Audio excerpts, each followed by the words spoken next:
कार्यक्रम के प्रायोजक कृषि एवं किसान कल्याण मंत्रालय एवं कृषि सहकारिता एवं किसान कल्याण विभाग।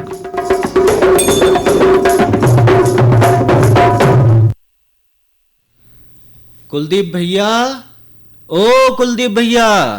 हाँ सौरभ भैया, आओ आओ भीतर ही आ जाओ। अरे भैया, भीतर आन को टाइम नहीं है और तुम भी अबे तकन घर ही में बैठे हो। अपने चौपाल जान को टाइम होगा हो ना। हाँ भैया, मैं तो निकलने ही वालो तो तुम्हारी भौजी ने ना का करी बोलने लगी कि चाय पी लो। अच्छा, तो मैंने सोचो कि चलो चाय पी ले तुम, हाँ है ना। तो चलो आओ तुम भी चाय पी लो। हाँ भैया, लाओ चाह पिलाओ और फिर अपन जल्दी जल्दी चले, है ना। कुलदीप भैया, जे भौजी ने तो बेजा मीठी चाह बना दी। बेजा मीठी चाह पिए थो भैया तुम। सौरभ भैया, मीठी चाह पिए जब तो मीठो मीठो बोले चौपाल में। भैया तो चलियो, अब टाइम हो रहा है अपनो, तो चलिए अपन। चलो भैया, अच्छी बात है। तो सौरभ भैया, चलत चलत ये तो बताओ कि खेती बाड़ी में क्या चल रहा है, फसल अच्छी कि नहीं जवार? अरे हाँ भैया, फसल तो जवार अच्छी लगी है और अबे महीना 15 दिन की बात है और फिर फसल कटन लगे अपनी। हाँ, अब तो आई गई है कटन पे। हाँ, आने लगी है। अबे लगे जरे टाइम है अबे। सही बात है। और अबे भैया, पता है तुम्हें, आलू के नाने में तो जगह तैयार कर रहा हूँ, आलू लगाऊं। अरे भैया, लेकिन अभी तो मक्का लगी है, तो तुम आलू कहाँ लगाओ? अरे भैया, तुम भूल गए का बबरिया खेत आए हते तुम? ध्यान आओ का नहीं, भुट्टा भून के खाए थे। अच्छा, वो धनिया वालों खेत। अच्छा, तो धनिया निकल गओ अपनो। तो अब वही जगह भैया आलू के नाने तैयार कर रहा हूँ। सही और थोड़ो मुझको सो बटाना और मेथी भी लगा दूँ वही भीतर। अरे वाह भैया, सौरभ भैया, तुमने तो बढ़िया काम करे। आलू, बटाना, मेथी सभी लगा रहे। हाँ, तो तुम मेथी के पराठा और आलू बटाना की सब्जी तो हमके खिलाने ही पड़े तुमके। बिल्कुल अजाने भैया, बिल्कुल खवा है तुम्हें, है ना। और आने जरूर मगर तुम, है ना। आए ना भैया। हाँ, और भैया देखो, अपन पहुंच गए हैं चौपाल में। बात करत करत पता ही नहीं चलो कब आ गए। सही बात है। और पानी भी गिरत तो। हाँ, पानी भी गिर रहा है। तो भैया, आज की चौपाल में आए हमारे सबरे किसान भैया बहनों को बहुत बहुत स्वागत है कार्यक्रम किसान वाणी में। और आज की चौपाल सजी है आपके अपने कुलदीप भैया और सौरभ भैया के साथ। तो सबई झनी के भैया हमारी राम राम। सौरभ भैया, चौपाल में आज की बात हुए काय में मालूम? हाँ बताओ। माइको राजा के बारे में। माइको राइजा जो का होते कुलदीप भैया, तनक विस्तार से तो बताओ भैया। माइको राइजा जो है एक प्रकार की फफूंद है ना। अच्छा। जब फसल की उत्पादकता और माटी की उर्वरता के ना बढ़ा थे। जो का बात कर रहे कुलदीप भैया, फफूंद से कोई उत्पादन बढ़ा थे, उल्टो और फसल के नुकसान हो जाते ऐसे? ऐसो नहीं है सौरभ भैया। जो फफूंद है माइको राइजा फफूंद, हाँ, जब फसल के नाने बड़ी फायदेमंद है। और यही की विस्तार से जानकारी आज की बात में अपन के बताने हैं। अच्छा, तो जा फायदा बारी फफूंद आए, है ना। और भैया, नवरात्रि को टाइम चल रहा है। खाओ तो कछु जस भजन भी सुनवाओ का नहीं सुनवान? बिल्कुल सुनवाए सौरभ भैया, तुम चिंता काहे कर रहे, सब सुनवाए। अच्छा, भजन भी सुनवाए, लोकगीत भी सुनवाए, महत्वपूर्ण संदेश भी है अपने साथ, है ना। और आज मेहमान भी है। अच्छा, मेहमान भी आए। तो आज के हमारे मेहमान है, जेको विषय है मेहमान में दुग्ध समृद्धि संपर्क अभियान पे हमारे जो पशु चिकित्सक है ना, डॉक्टर छत्रपाल तांडेकर। हाँ, इनसे मुलाकात करे अपने रजनीश भैया। अच्छा, तो रजनीश भैया की भेंट वार्ता सुनवा है अपन। तो चलो भैया, सब तो अपन कर हैं, तो पहले जो संदेश सुन लेंगे का। चलिए। पशुपालक भाइयों, एक खुशखबरी। पशुपालन एवं डेयरी विभाग का दुग्ध समृद्धि संपर्क अभियान, जिसमें 2 अक्टूबर से 9 अक्टूबर 2025 के बीच आपके घर आएंगे पशु चिकित्सा अधिकारी, जो देंगे पशुओं की नस्ल सुधार से लाभ, पशु स्वास्थ्य और पशु पोषण की जानकारी। तो आगे आएं, अभियान में सहभागी बने, अधिक दुग्ध उत्पादन से लाभ कमाएं और घर में समृद्धि लाएं। पशुपालक भाइयों, एक खुशखबरी। पशुपालन एवं डेयरी विभाग का दुग्ध समृद्धि संपर्क अभियान, जिसमें 2 अक्टूबर से 9 अक्टूबर 2025 के बीच आपके घर आएंगे पशु चिकित्सा अधिकारी, जो देंगे पशुओं की नस्ल सुधार से लाभ, पशु स्वास्थ्य और पशु पोषण की जानकारी। तो आगे आएं, अभियान में सहभागी बने, अधिक दुग्ध उत्पादन से लाभ कमाएं और घर में समृद्धि लाएं।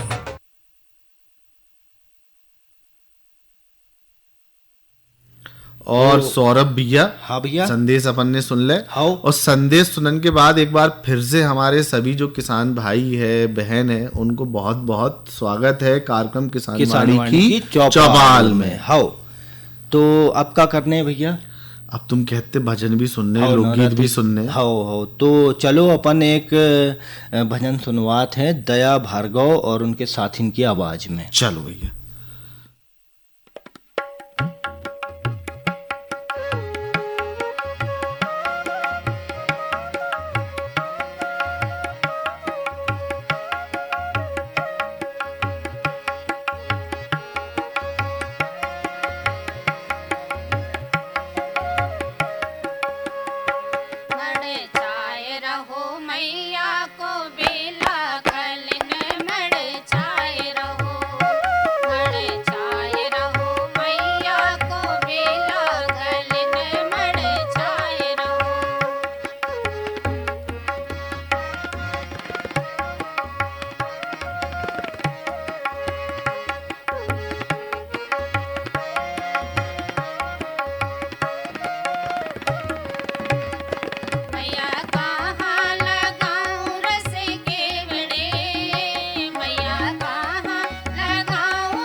और सौरभ भैया सुने का नहीं भजन? हाँ भैया, बहुत बढ़िया सुनवाए। और अष्टमी माने का नहीं भैया? अबे जाके मान है भैया। हाँ, सही कहे भैया। और चलो आ जाते हैं अपन चौपाल में अपनी बात पे। और हमारी आज की बात कायम है भैया, बताओ। माइकोराइजा पर बात बताए थे भैया तुमने, का छू फफूंद बताते। सही भैया, है ना? तो कहा हुआ है वो भैया, फसलों की उत्पादकता और मिट्टी की उर्वरता बढ़ाने वाली फफूंद, है ना? फायदा वाली फफूंद बताए थे तुमने। बिल्कुल। और किसान भैया और बहनों, माइकोराइजा शब्द जो है वो माइक्रो, फफूंद और राइजा जड़ से मिलके बने हैं, है ना? हाँ। जो पौधा और फफूंद के बीच में सहजैवी संबंध बनाते। जब फफूंद माटी में रहत भैया और जिंदा रहन लाने पौधन की जड़ों से सहजीवी संबंध भी बनाते। अच्छा भैया, माइकोराइजा माटी में जैविक और मृदा रसायन में महत्वपूर्ण भूमिका निभाते हैं। जब फफूंद पौधा की जड़ पे रहे थे, मतलब निर्भर रहे थे उसके ऊपर, और जड़ की कोशिका में घुस जाते हैं। ऐसे पौधा और फफूंद के बीच एक सहजीवी संबंध बन जाते हैं। एमे पौधा फफूंद के जैविक अणु यानी शर्करा देते हैं। बिल्कुल भैया। और फफूंद पौधा के पानी और जरूरी पोषक तत्व भी देते, है ना? और माइकोराइजा माटी से फास्फोरस, नाइट्रोजन और भैया सूक्ष्म जो मात्रिक पोषक तत्व है खींचने में मदद करते हैं। ऐसे में फसल की पैदावार बढ़ जाते और पौधों में नमी बनी रहते। यही के मारे भैया माइकोराइजा के जैव उर्वरक भी कहते। अच्छा, तो भैया माइकोराइजा के 2 प्रकार होते हैं। अच्छा भैया। हाँ, तो पहलो है जमे एक्टोमाइकोराइजा। हाँ। और दूसरो है एंडोमाइकोराइजा। अच्छा भैया, पहलो बताया तुमने एक्टोमाइकोराइजा, और दूसरो बताया भैया एंडोमाइकोराइजा। हाँ। और भैया माइकोराइजा को उपयोग जो है ना, उपज और उर्वरता के बढ़ाने करते हैं। अच्छा, है ना? इसको उपयोग अलग अलग विधि से करते हैं। तो जैसे अपन बोनी के पहले जड़ है, जो बोने वाली फसल है उसकी जड़ है 5 मिलीलीटर माइकोराइजा के घोल में मिला दे दें तो पौधा की जड़ जो है ना अच्छे से बढ़ाते है।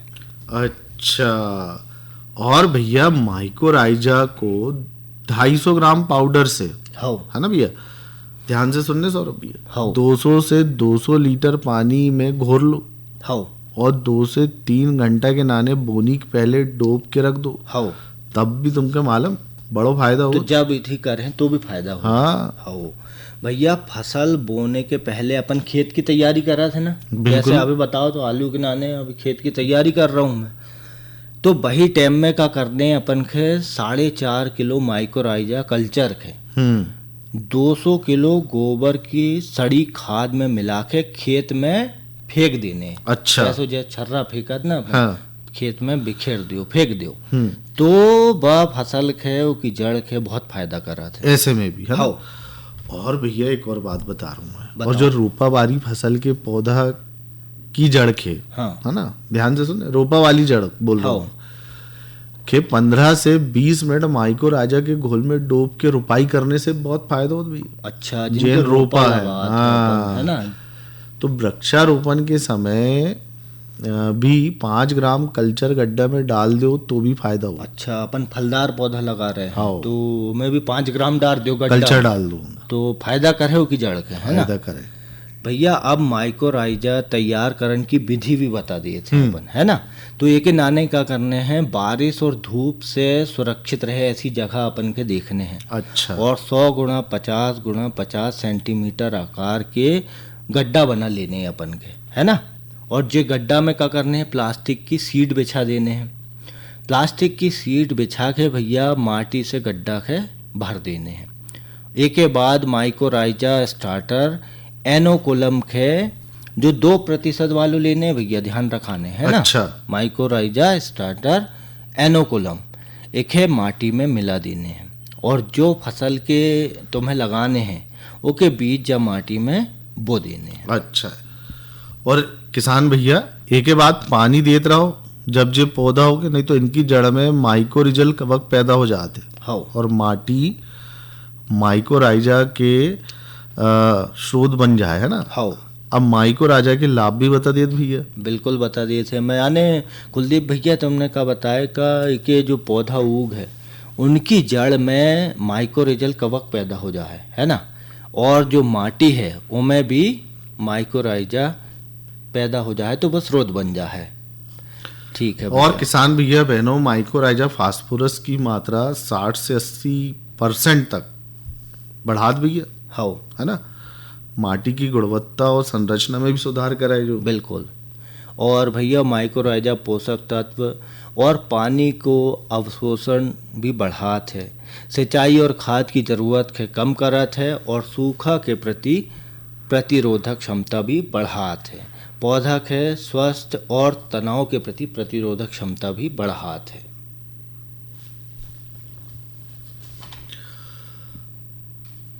तो किसान भैया बहनों, माइकोराइजा एक बहुत प्रभावशाली जैविक उर्वरक है आए हैं ना, जो फसल को उत्पादन भी बढ़ाते और माटी की उर्वरता भी बढ़ाते हैं ना। हाँ, तो किसान भैया बहनों, आप सब जनी भी माइकोराइजा को उपयोग अपनी फसल में जरूर करें और उत्पादन और उर्वरता दोनों के बढ़ाएं। यही हती हमारी आज की बात माइकोराइजा फसलों की उत्पादकता और माटी की उर्वरता बढ़ाने वाली फफूंद पे। तो कुलदीप भैया अब हम सुन लेते हैं कछु संदेश।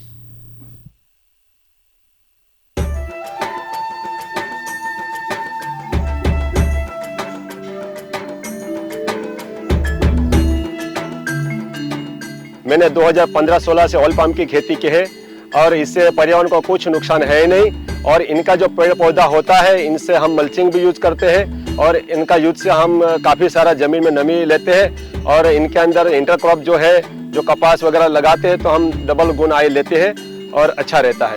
ऑयल पाम का खेती में दान और गन्ने से कम पानी लगता है। इसमें गवर्नमेंट का तरफ से ड्रिप सिंचाई के लिए पैसा भी दिया जाता है। ऑयल पाम की खेती के लिए मुझे सरकार ने पौधे सीडलिंग देते हैं, वो जब बड़ा हो जाता है, जो फल जो देता है, हर महीने सरकार उसी फल खरीदने के लिए एक रेट बना के देते हैं, वही रेट पे कंपनी खरीद लेते हैं। मैं काट के इकट्ठा कर देता हूँ, कंपनी उठा के ले जाते हैं।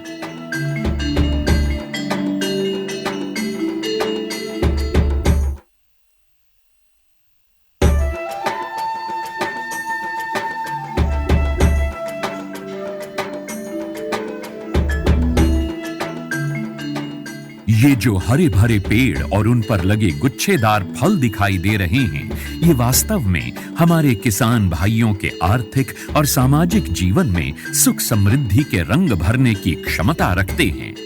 ऑयल पाम की खेती से किसान सामान्य फसलों की तुलना में कम लागत एवं मेहनत से अधिक आय प्राप्त कर सकते हैं।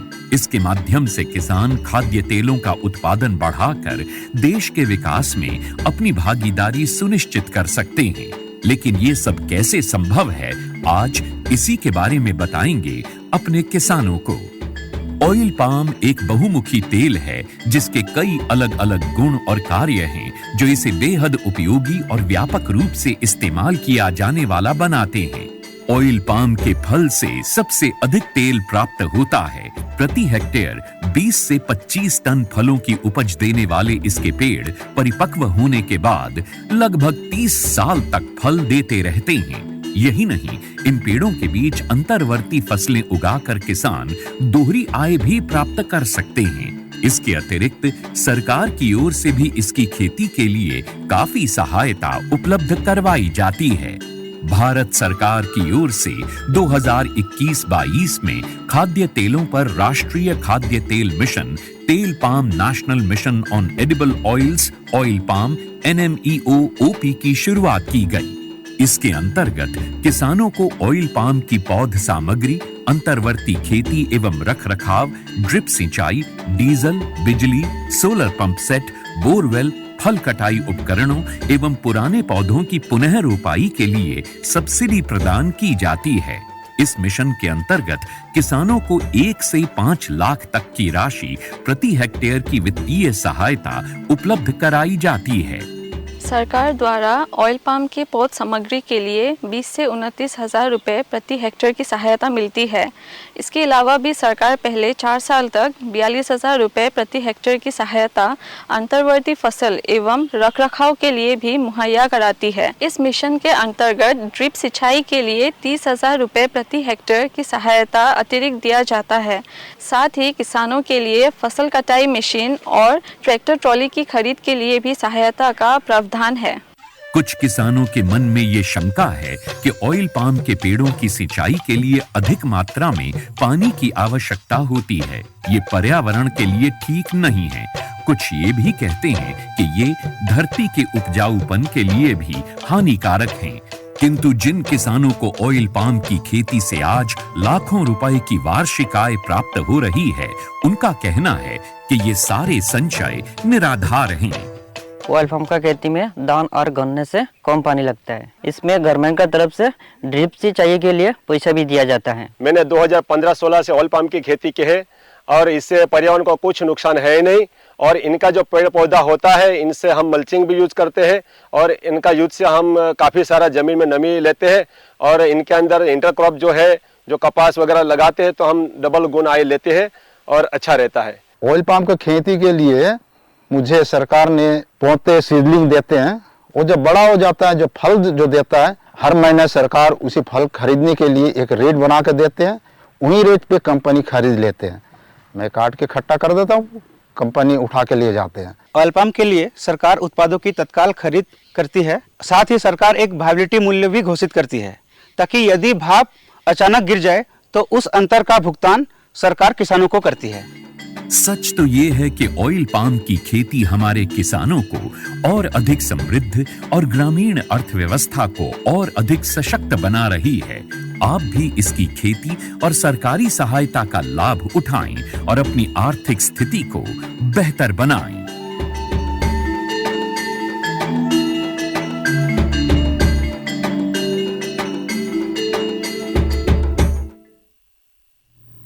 तो कुलदीप भैया, अपन ने आज की बात तो कर ले, बिल्कुल, और महत्वपूर्ण संदेश भी सुन ले अपन ने। अब एक बार फिर से मनोरंजन की बारी। हाँ, मनोरंजन करवाने हैं, है ना।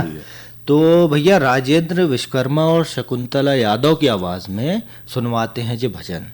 चलिए भैया, सुनाते हैं।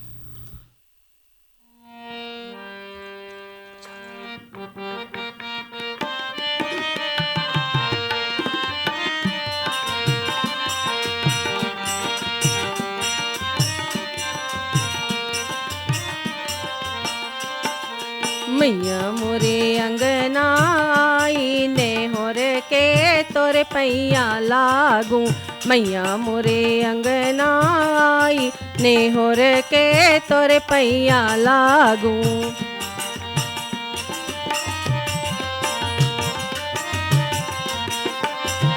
दूधा देख मैया आई दुआरे दूधा देख मैया आई दुआरे मैया आई दुआरे पूता देख मुस्काई नेहोर के तोरे पैया लागू मैया मोरे अंगना आई नेहोर के तोरे पैया लागू।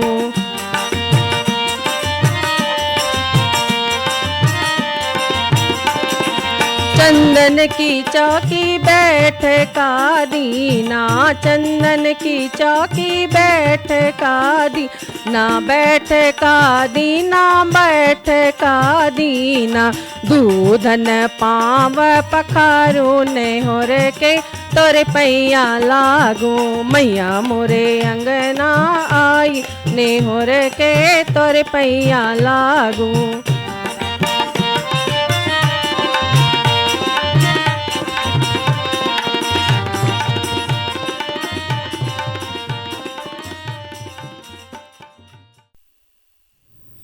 और सौरभ भैया, हाँ भैया, बढ़िया सो लोकगीत भी सुन ले। बिल्कुल।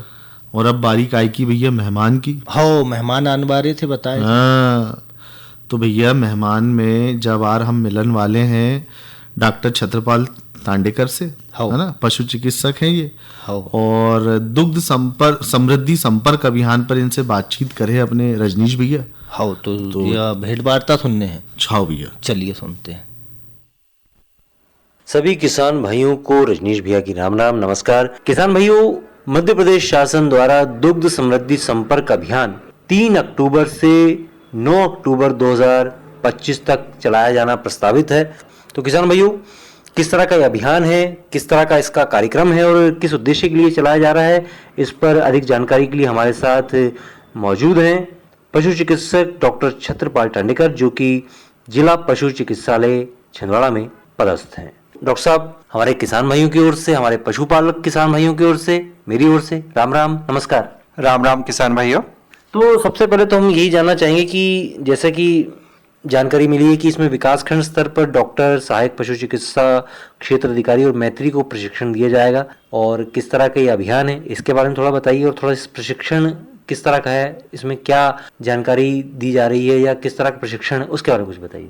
किसान भाइयों, आप जैसे जानते ही हैं, माननीय मुख्यमंत्री जी द्वारा दुग्ध उत्पादन को 2 गुना करने का लक्ष्य दिया गया है। इस महत्वाकांक्षी लक्ष्य की पूर्ति हेतु विभाग द्वारा संचालित गतिविधियों जैसे नस्ल सुधार, पशु स्वास्थ्य एवं पोषण, पशु पोषण से पशुपालकों को जागरूक करने हेतु दुग्ध समृद्धि संपर्क अभियान चलाया जाना है। यह अभियान का उद्देश्य यही है कि हम पशुपालकों को जागरूक करें कि किस तरह से हमारे जो पशु हैं उसमें उन्नत नस्ल का पालन किया जाए, और पशुओं की जो बीमारियां हैं उनसे कैसे बचाव किया जाए, उनके टीकाकरण की जानकारी देना है। पशुपालकों को यह भी जानकारी इस अभियान के तहत दिया जाएगा कि क्या वो खिलाएं जिससे कम लागत में अधिक से अधिक पशु हैं वो अधिक दूध उत्पादन दे सके। प्रशिक्षण जो हमारे जो विभागीय अमला है, जिसमें पशु चिकित्सक हैं, हमारे जो सहायक पशु चिकित्सा क्षेत्र अधिकारी हैं, साथ में मैत्री जो है, जो बहुत ही ग्रामीण स्तर पे अपनी सेवाएं दे रहे हैं, उनको प्रशिक्षित कर फिर ये अभियान चलाया जा रहा है। इसमें घर पहुंच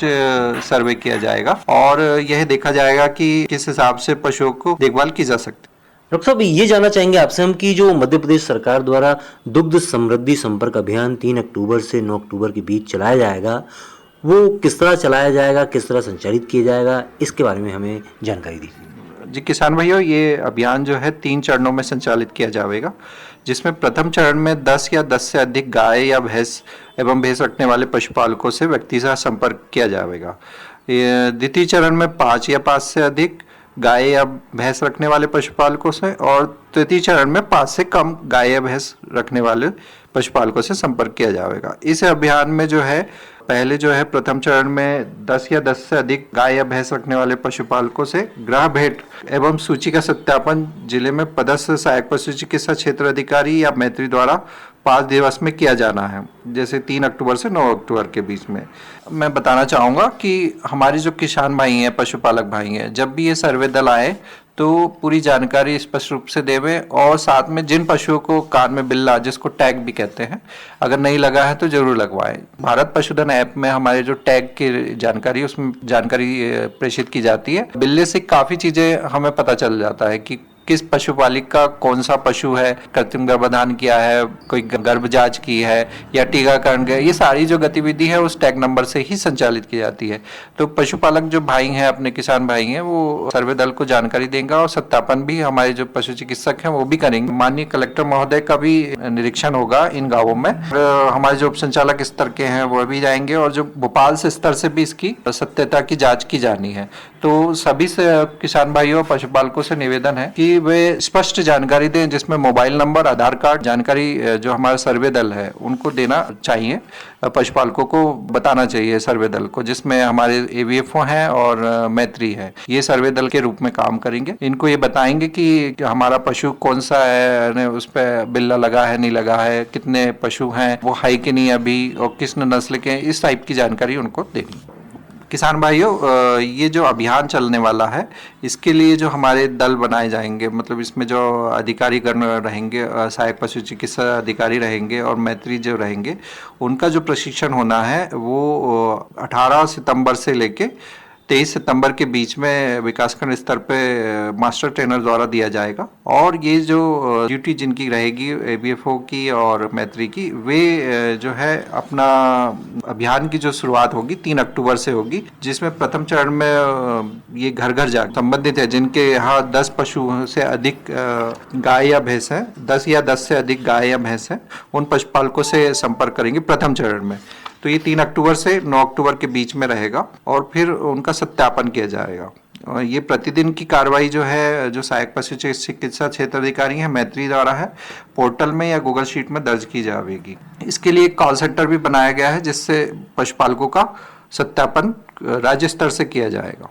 डॉक्टर साहब, बहुत अच्छी जानकारी आप दुग्ध समृद्धि संपर्क अभियान की दे रहे हैं, इससे जुड़े प्रशिक्षण पर दे रहे हैं।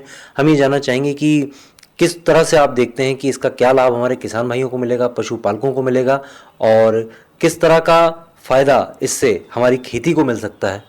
किसान भाइयों, जैसा कि मैंने शुरुआत में ही बताया कि ये बहुत ही अच्छा एक अभियान शुरू किया जा रहा है। इसमें माननीय मुख्यमंत्री जी द्वारा जो है दुग्ध उत्पादन को 2 गुना करने का लक्ष्य दिया गया है। इस अभियान के तहत हम उसको पूर्ति करने की तरफ एक अग्रसर होंगे। इसमें पशुपालकों से सीधा संपर्क किया जाएगा, विभागीय अमला जो हमारा सीधा संपर्क करेंगे और उसमें जानकारी देंगे पशुपालकों को कि किस तरह से नस्ल सुधार किया जाना है, पशु का स्वास्थ्य के बारे में भी जानकारी देंगे, साथ में पोषण से ही अवगत कराएंगे। अभी क्या होता है कि पशुपालक जो उपलब्ध संसाधन है उसका उचित उपयोग नहीं कर पाते हैं। कई बार अलग अलग क्षेत्रों में अलग अलग फसलें का उत्पादन होता है, अब उसका किस हिसाब से अनुपात खिलाए कि जिससे कम लागत में जो दुधारू पशु हैं वो अधिक दूध का उत्पादन कर सके। तो ये एक सीधा सीधा संपर्क है हमारे विभागीय अमलों का पशुपालकों के मध्य में। इसका अभियान का जरूरी लाभ पशुपालकों को लेना चाहिए और एक सहायता भी करना चाहिए कि हम दुग्ध उत्पादन की ओर बढ़ रहे हैं। पशुपालकों को में एक विभागीय जानकारी उपलब्ध कराई जा रही है। बहुत ही अच्छी योजना है और बहुत अच्छा अभियान है। निश्चित रूप से हमारे पशुपालक अगर इसका लाभ लें तो उनका जो दुग्ध उत्पादन है वो कैसे बढ़े, इस पर वो काम कर सकते हैं, ऐसे उपाय अपना सकते हैं जिनसे उनके दुग्ध उत्पादन बढ़े, उनकी अतिरिक्त आय के स्रोत बढ़े और जो हमारा किसान है आत्मनिर्भर बने। पशुपालन और खेती एक दूसरे से जुड़े हैं। डॉक्टर साहब, आपने बहुत अच्छी और उपयोगी जानकारी दी। हमारे किसान भाइयों से इतनी अच्छी आपने बातचीत की, बहुत बहुत धन्यवाद। नमस्कार, राम राम। राम राम किसान भाइयों।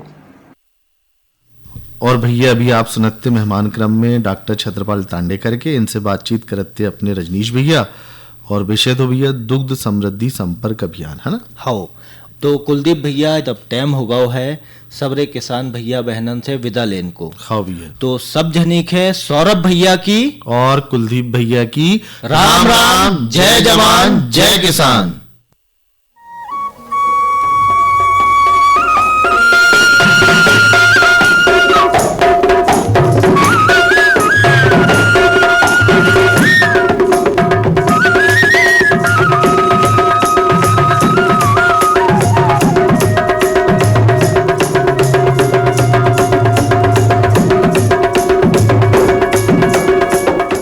कार्यक्रम के प्रायोजक कृषि एवं किसान कल्याण मंत्रालय एवं कृषि सहकारिता एवं किसान कल्याण विभाग।